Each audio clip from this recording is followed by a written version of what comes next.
Hey everybody in cyberspace, this is Greg Harris coming at you from Los Angeles, California. Wanted to share with you a concept that I learned a couple years ago in personal development, and this actually has to do with motivation. Now, motivation comes from the root word motive, which is a reason to act. A reason to act. A motive. So when it comes down to motivation, sometimes people mistake motivation as some sort of insincere enthusiasm. But in actuality, motivation, in my opinion, there's like two tiers to it. There's two types. There's attraction motivation, and then there's avoidance motivation. Now, it may sound self-explanatory, but do let me explain.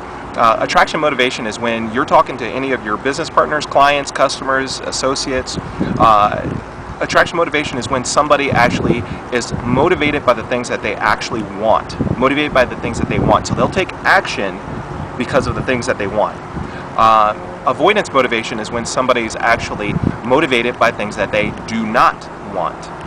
So they start taking action when the threat of the things that they don't want is near. Now, here's the big thing with attraction and avoidance motivation. People that have attraction motivation will complete a task. They'll go to its completion because they're actually going after the thing that they want. Now, people that have avoidance motivation, that creates inconsistent results. So what happens is that if there's a threat of what somebody doesn't want is near, and all of a sudden people get energized because they want to avoid whatever that particular thing is.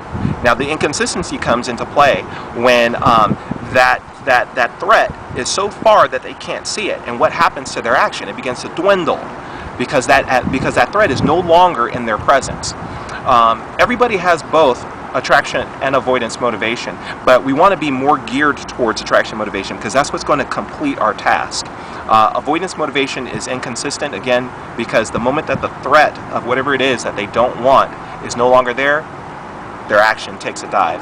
So when you're talking to the people that are your business partners, clients, customers, if you listen to the words that they say, they'll actually tell you what kind of motivation that they have.